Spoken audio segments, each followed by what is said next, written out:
Bom dia, moçada! Tudo bem com vocês? Aqui quem vos fala é o professor Eugênio Bastos, canal Geogênio, a serviço dos alunos que gostam de estudar e passar em concursos. Moçada, vamos fortalecer o canal, se inscrevam no canal, compartilhe o vídeo e ajude o professor Eugênio Bastos a democratizar o ensino da geografia. Moçada, no nosso encontro de hoje, eu irei falar do novo pré-sal na margem equatorial da Amazônia e as questões ambientais que levaram o IBAMA a não conceder o licenciamento ambiental para exploração dos campos de petróleo já identificados na margem equatorial da Amazônia, também conhecida como o novo pré-sal. Lembrando que a identificação desses campos de petróleo ainda precisam de confirmação para poder fazer um levantamento real do potencial. De acordo com a ANP, Agência Nacional do Petróleo, existe ali na margem equatorial da Amazônia uma previsão de 30 bilhões de barris de petróleo, dentre os quais de 6 a 7 bilhões e meio de petróleo classificado como recuperável, ou seja, petróleo que pode ser explorado. Razão pela qual existe um interesse tão grande não só da Petrobras, assim como de outras empresas petrolíferas, em poder explorar o petróleo na margem equatorial da Amazônia. Lembrando que, em estruturas geológicas similares, na República da Guiana, na Guiana Francesa e também no Suriname, já foram identificados grandes reservatórios de petróleo, razão pela qual essa nova fronteira do petróleo brasileira, que ficou apelidada como novo pré-sal, tem despertado tanto interesse por parte de empresas petrolíferas do setor. Agora existe um dilema entre a questão econômica e a questão ambiental. Não vou falar sobre política nessa aula, até mesmo porque respeitando o viés ideológico e de cada um de vocês, claro. Então não vou tomar partido nem das empresas petrolíferas e nem dos movimentos ambientalistas, das organizações não governamentais e do IBAMA, que estão se posicionando contra a exploração do petróleo nessa região, em razão de alguns fatores que nós iremos analisar no transcurso dessa aula. Lembrando que eu tenho a minha formação, o meu pensamento político, mas não irei fazer essa manifestação aqui na aula. Então, vamos lá, moçada. Para iniciar nosso encontro, aqui nós temos o que nós chamamos de bacias da margem equatorial, também conhecida como o novo pré-sal brasileiro. A bacia da Foz do Amazonas, a bacia do Pará-Maranhão, a bacia de Barreirinhas, a bacia do Ceará e a bacia Potiguar. Aqui do Oiapoque, que é a foz desse rio que separa o Amapá da Guiana Francesa, até o Rio Grande do Norte, onde se localiza o Cabo Orange, nós temos aproximadamente 2.000 quilômetros de extensão.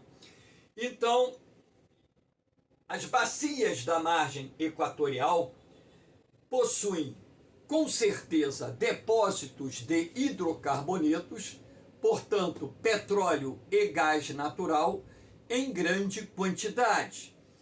E agora podemos considerar essa região como a nova fronteira do petróleo e gás natural em nosso país, o que garantiria a ampliação das nossas reservas, o aumento da produção de hidrocarbonetos, melhorando também a posição do Brasil no cenário internacional entre os países não só detentores de grandes reservas de petróleo, assim como colocando o Brasil entre os maiores produtores de petróleo do mundo.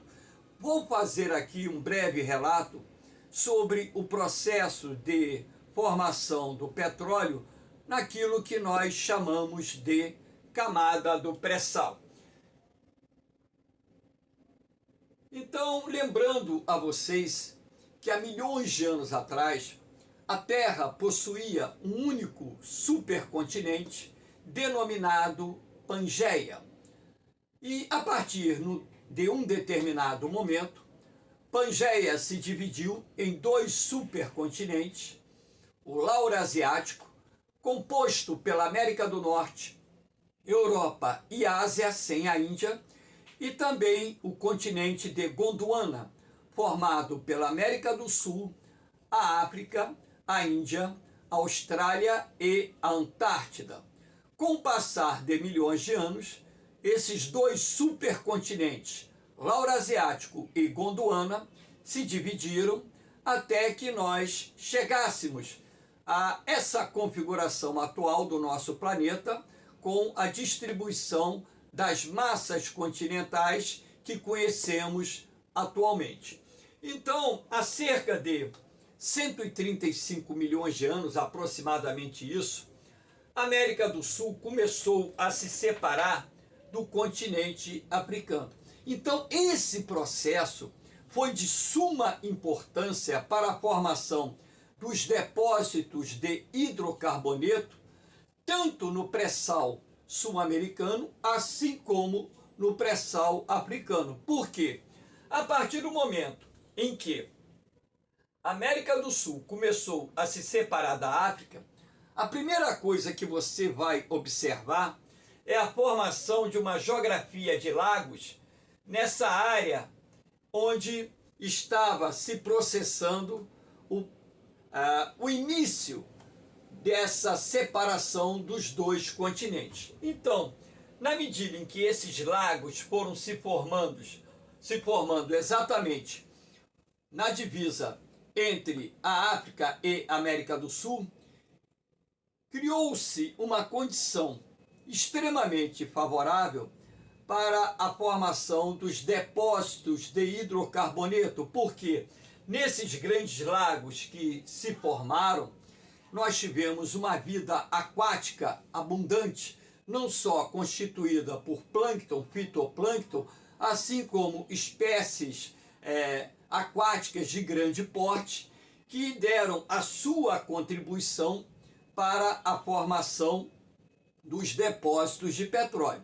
Então, na medida em que os dois continentes foram se separando, esses lagos foram aumentando de tamanho, até que nós tivéssemos o início do processo de formação do Oceano Atlântico, as condições geológicas reinantes nessa área foram extremamente favoráveis à formação dos grandes depósitos de hidrocarbonetos, como nós vamos ver nessa sequência que está representada nesse desenho. Então, há cerca de 130 a 135 milhões de anos, observem que aqui nós temos a formação de uma geografia de lagos.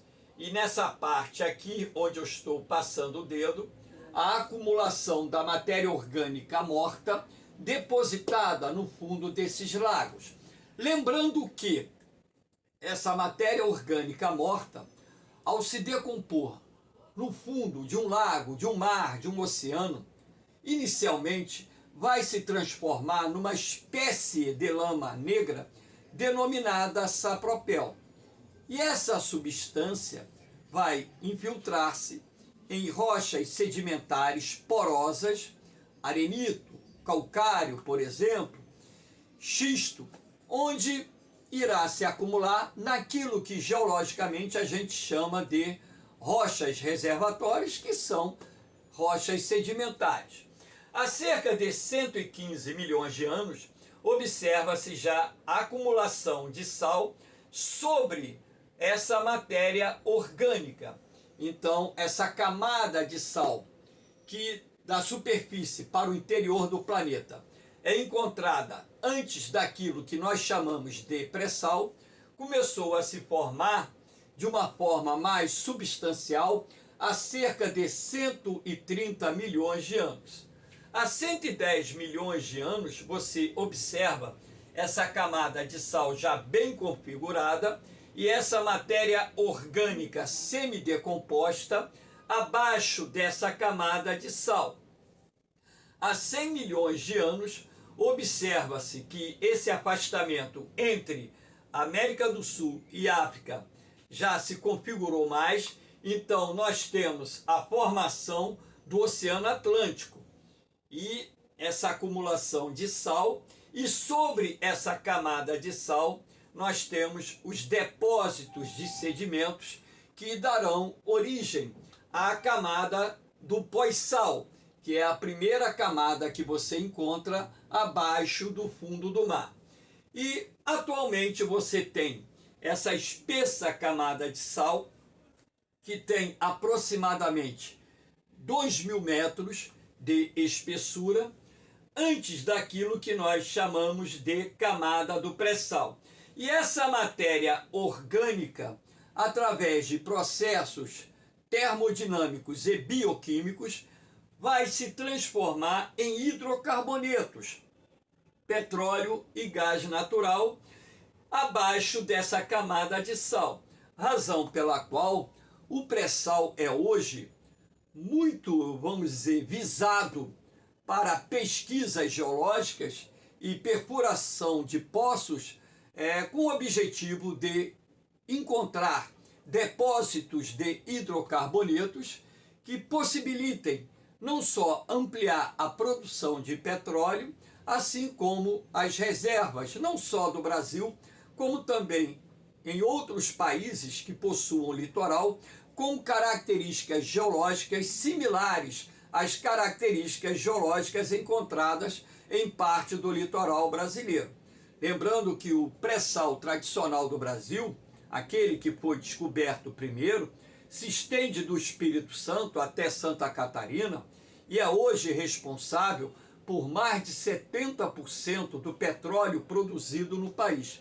E essa nova camada, ou não vamos dizer assim, essa nova camada de pré-sal, vamos dizer, esse novo pré-sal que a gente chama a margem equatorial da Amazônia, na verdade, não é nem um pré-sal propriamente dito, porque as perfurações dos poços não estão sendo feitas até alcançarem a área de pré-sal. Essas perfurações estão sendo feitas numa estrutura sedimentar do pós-sal. Ela é apelidada de novo pré-sal em função do potencial dos reservatórios de hidrocarbonetos que ali se encontram e que pode, de certa forma, ampliar não só de forma significativa nossas reservas, assim como também a produção de petróleo e gás natural no território brasileiro. Mas eu estou mostrando essa sequência para que vocês tenham uma visão de como se forma o petróleo nessa região do pré-sal. Agora, lembrando que aqui na camada do pós-sal, na verdade, esse petróleo da margem equatorial se encontra na camada do pós-sal.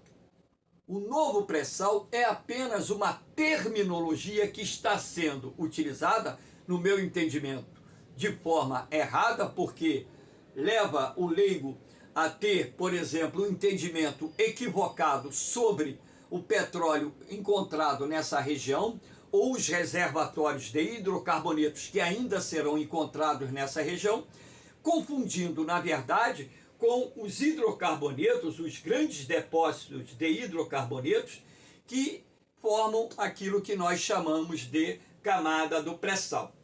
Então, moçada, guardem isso na cabeça de vocês. Essas perfurações que foram feitas lá na República da Guiana, no Suriname, na Guiana Francesa, com a identificação de grandes depósitos de petróleo e gás natural, na verdade, os depósitos não estão localizados numa camada de pré-sal. Na verdade, esses depósitos estão localizados naquilo que nós chamamos de pós-sal. Muita gente às vezes até pergunta assim, mas professor, poxa, por que a primeira camada é chamada de pós-sal? Se a perfuração vem de cima para baixo, não seria o pré-sal?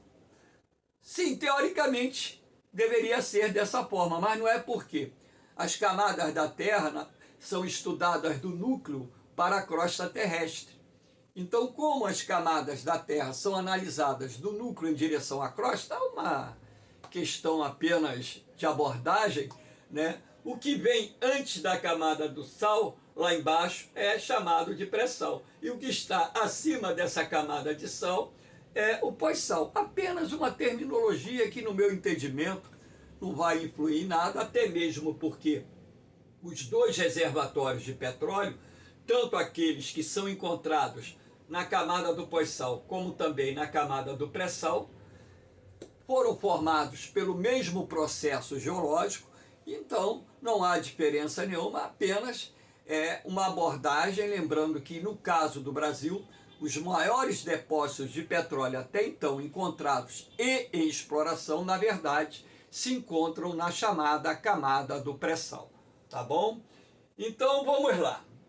Aqui eu parei um pouquinho para que vocês entendam como se formou o petróleo no pré-sal, e isso também serve para o pós-sal, lembrando que a América do Sul estava conectada à África no passado. E aqui nós temos, né, uma parte do mapa da bacia da margem equatorial, onde, por exemplo, o IBAMA suspendeu o processo inicial de exploração de petróleo e pesquisas nessa área. Então, aqui nós temos na Foz do Amazonas, na bacia da Foz do Amazonas, a Enalta, juntamente com a Petrobras, detém a pesquisa em blocos nessa região. Inclusive, né, o IBAMA recentemente não liberou a exploração do petróleo nessa área. Então, a Enalta com a Petrobras também atuam aqui na bacia do Pará-Maranhão. A Petrobras com a Shell e a BP na bacia Barreirinhas. E essas três bacias aqui são aquelas em que o IBAMA proibiu, ou seja, não deu o licenciamento ambiental para explorar 20 blocos onde a presença de hidrocarbonetos já está confirmada, pelo menos a nível de estudo geológico. Não se sabe ainda o potencial desses reservatórios. Existe sim uma estimativa de que haja na margem equatorial depósitos de cerca de 30 bilhões de barris de petróleo, dentre os quais de 6 a 7 bilhões e meio petróleo recuperável, ou seja, aquele que você vai conseguir extrair lá de baixo e, consequentemente, abastecer o mercado interno e também exportar para vários países do mundo. Então, essas quatro empresas, a British Petroleum, a Shell, a Petrobras e a Enalta, são aquelas que tiveram 20 blocos em que o IBAMA não concedeu o licenciamento ambiental para exploração do petróleo nessa região. Mas, professor, por que o IBAMA não concedeu esse licenciamento ambiental? Nós temos que levar em consideração o seguinte: há dois interesses contrapondo. O primeiro, o interesse econômico. Sabemos da necessidade de explorarmos nossas riquezas naturais para gerar riquezas que, de certa forma, possam contribuir para o aumento da arrecadação de impostos, para o desenvolvimento dos municípios e estados localizados nas áreas produtoras, na geração de empregos, no crescimento do PIB municipal, estadual e nacional. Mas, do outro lado, nós temos também, em contrapondo, a legislação ambiental, que no caso do Brasil, de acordo com os ambientalistas, é uma das melhores legislações ambientais existentes no mundo.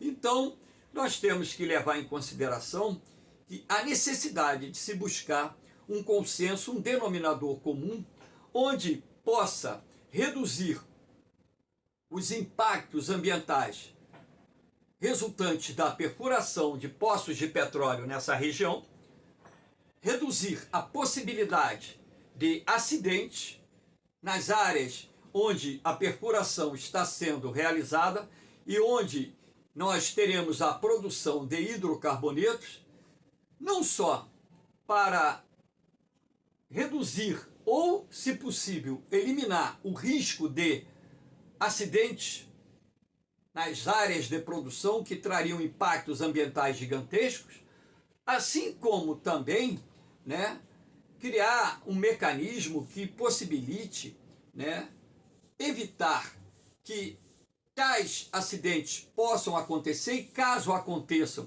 exista uma solução rápida a ser adotada para reduzir ao máximo os impactos ambientais, sociais e econômicos que um acidente de grandes proporções poderia gerar na região. Então é dentro desse contexto que eu vou procurar agora fazer com que vocês entendam essa questão da decisão do IBAMA em não liberar o licenciamento para o início da perfuração de poços para a infraestrutura de produção de petróleo nessa região. Então, aqui nós temos, por exemplo, a identificação de um recife, recifes de corais na margem equatorial, único do mundo. Por que ele é considerado único do mundo? Porque esse recife de coral ou recife de corais, ele se encontra em determinadas áreas a profundidades superiores a 300 metros. E normalmente não é comum que você identifique a presença de recifes de corais a tamanha profundidade. Nós temos que lembrar que onde há recife de coral, você tem uma proliferação da vida enorme, não só de animais, como também de algas marinhas. Então você tem aqui uma cadeia alimentar extremamente complexa que envolve uma enorme quantidade de seres vivos que, em caso da exploração do petróleo, a perfuração de poços de petróleo na região por si só, já iria causar algum tipo de impacto ambiental nesses recifes de corais. E também nós temos que levar em consideração que a possibilidade de um acidente numa área de exploração de petróleo, onde nós temos esses recifes de corais, causaria um dano ambiental cuja natureza levaria muito tempo para reparar. Então nós temos que levar em consideração esse aspecto, sim, né?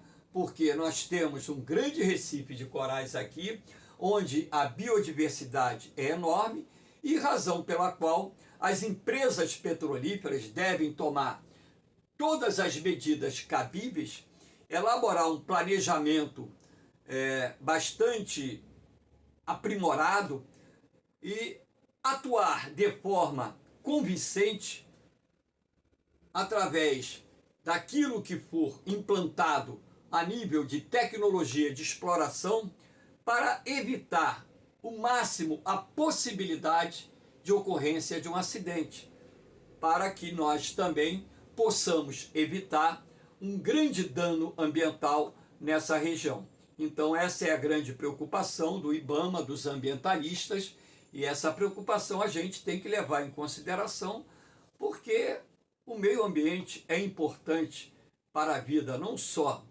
dos seres humanos, mas de todas as espécies que habitam esse planeta. Aqui nós temos, deu uma travadinha aqui, só um minuto, a estrutura de produção de petróleo no mar. Por que eu coloquei isso? Para que vocês entendam, porque muita gente pensa que quando você explora petróleo no mar, você perfura um poço e é de um único poço que vem a produção de petróleo. Na verdade, não.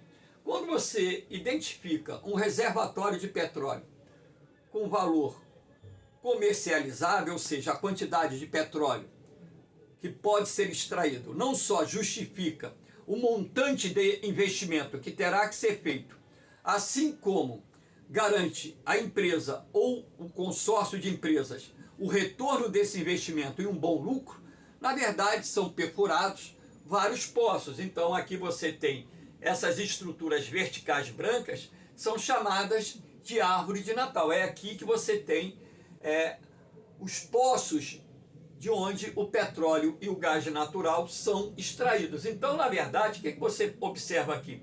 Uma grande quantidade de árvores de Natal.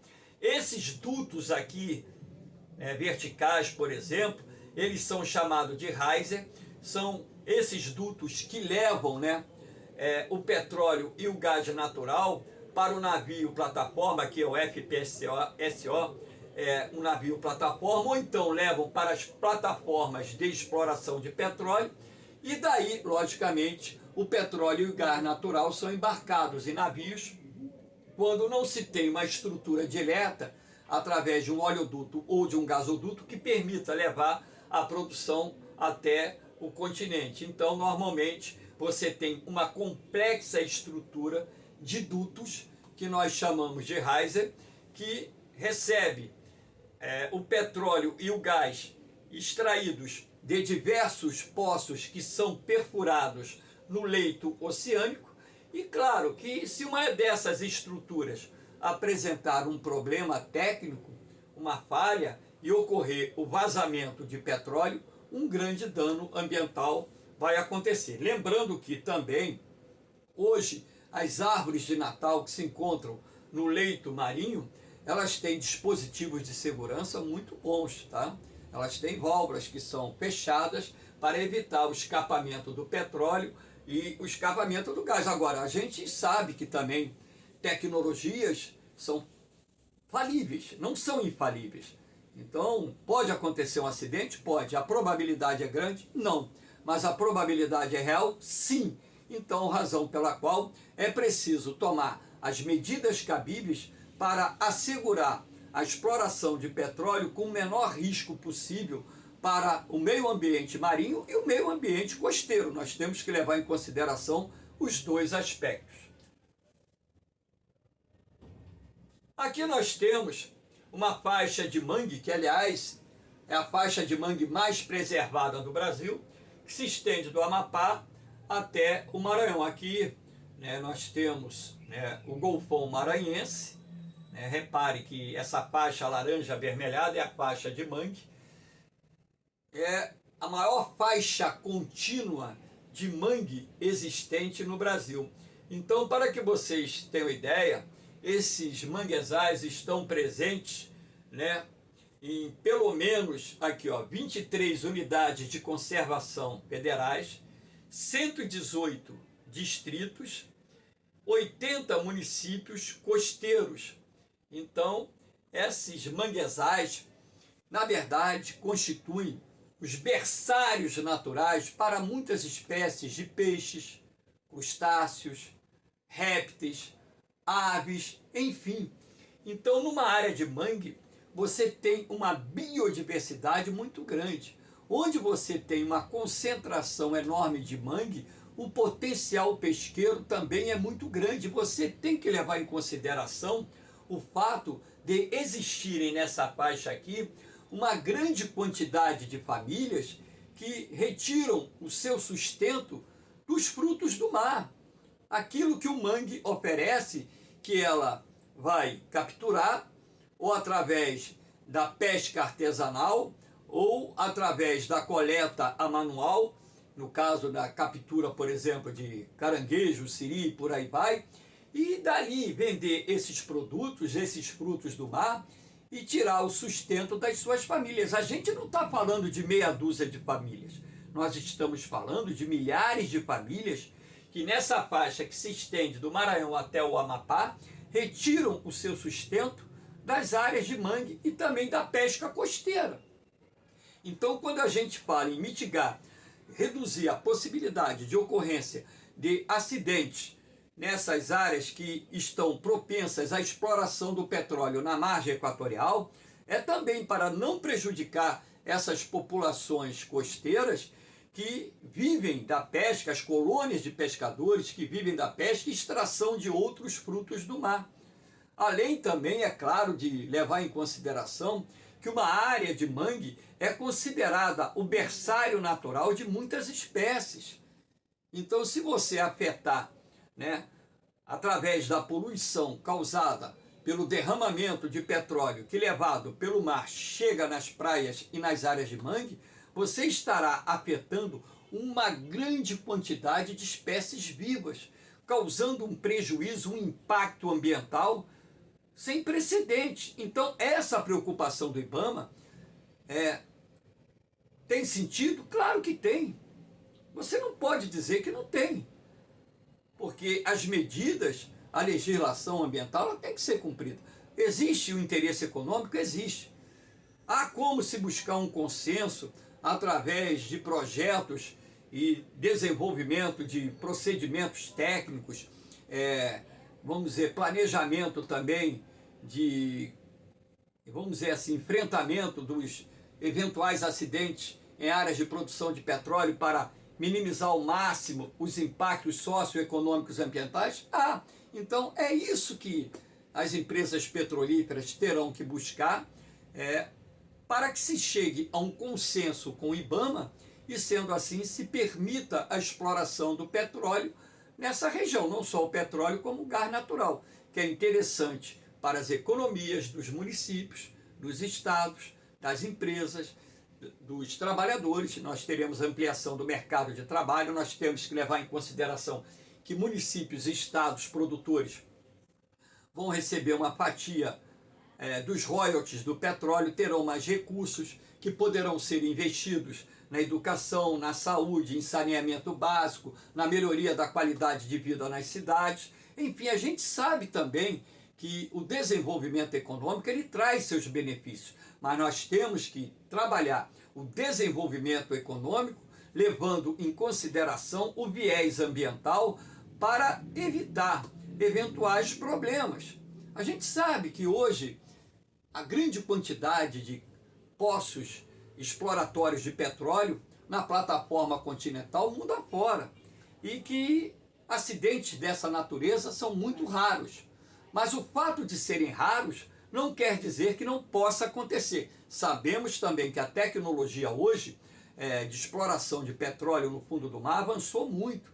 Os dispositivos de segurança melhoraram bastante. Agora, temos que chegar a um consenso que atenda o viés ambiental e o viés econômico para que nós possamos explorar essas riquezas com a mínima possibilidade de ocorrência de um acidente que possa causar prejuízos ambientais, sociais e econômicos. Aqui nós temos uma imagem para mostrar a vocês o que é o manguezal, né? Então, aqui é a maré baixa, né? Você percebe esse emaranhado de raízes, né? Os mangues, eles são formados por árvores que possuem raízes pneumatóforas, raízes que absorvem o oxigênio da atmosfera. Na maré alta, né? Essa área aqui fica coberta pela água do mar. Enfim, e aqui você tem uma biodiversidade gigantesca, né? Uma grande quantidade de peixes, crustáceos, répteis, aves marinhas, até mesmo mamíferos que habitam em região de mangue e de lá extraem seus alimentos. Aqui você tem uma grande cadeia alimentar que, se for afetada, causaria um dano ambiental também sem precedentes, fora o prejuízo que causaria às colônias de pescadores encontradas na região. Aqui nós temos essa imagem, claro que não é de lá, mas aqui é uma imagem de uma área de mangue que foi poluída pelo petróleo, né? A imagem está meio escura, não sei se na gravação será possível vocês observarem aqui as manchas escuras, pretas de petróleo, impregnando aqui, né, os troncos, os galhos, né, das árvores do mangue, e logicamente o solo coberto pelo petróleo vai matar o caranguejo, vai matar o siri, aves marinhas serão afetadas, peixes serão afetados, camarões serão afetados, enfim. E lembrando que essa área lá dos mangues do litoral setentrional do Brasil é a principal região produtora de camarão do país. A produtividade de camarão ali é absurda. Aqui nós temos, eu estou colocando esse mapa aqui da América do Sul, a corrente das Guianas é uma corrente de águas quentes. Então o que eu quero mostrar a vocês é o seguinte. Aqui nós temos a bacia da margem equatorial, tá? Então aqui bem perto da fronteira do Amapá com a Guiana Francesa, temos bloco exploratório da Petrobras e da Enalta. Então se acontecer, por exemplo, um acidente aqui ou em outros blocos, esse petróleo será levado pela corrente das Guianas para os países vizinhos. Isso vai criar o quê? Um embaraço para o Brasil, porque a partir do momento que o petróleo, ele levado pela corrente das Guianas, chegue às praias da Guiana Francesa, do Suriname e da República da Guiana, isso causaria problemas também para o governo brasileiro. Então teria um embaraço, por exemplo, diplomático com os países vizinhos. Aí vocês vão falar, mas professor, eles estão explorando o petróleo no pré-sal lá. Com certeza, estão explorando, inclusive, grandes reservatórios foram descobertos nos últimos anos, mas eu estou falando no caso de um acidente acontecer no Brasil e causar problemas em outros países. O Brasil seria direta e indiretamente responsabilizado e teria que pagar uma indenização a esses países, tá bom? Aqui é aquilo que eu disse, né, o bloco em concessão. Então repare, é bem perto da Guiana Francesa. Então um acidente aqui causaria embaraços, né, diplomáticos para o Brasil e a França. Lembrando que a Guiana Francesa é um território ultramar da França.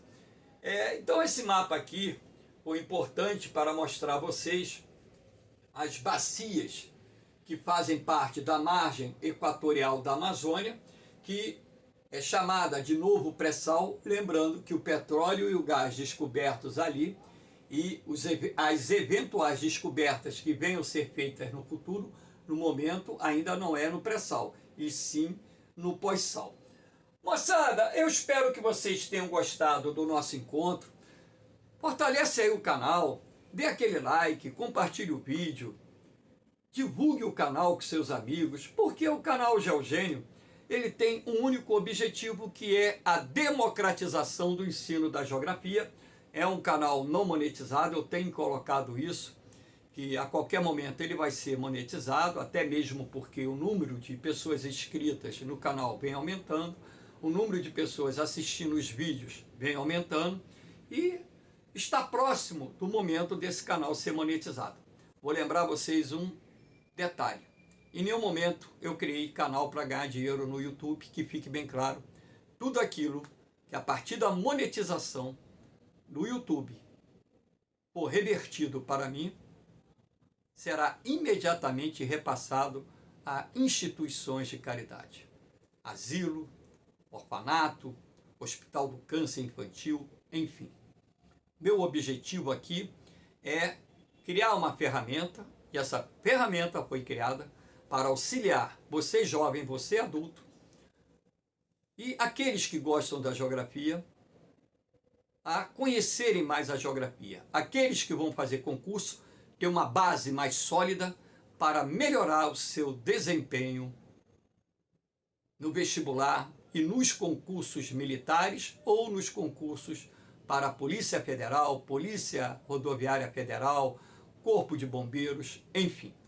Então, moçada, espero que vocês ajudem o professor Eugênio Bastos na divulgação desse canal. No mais, um beijão no coração de vocês, um forte abraço, fiquem com Deus, eu vou, mas eu volto, hein?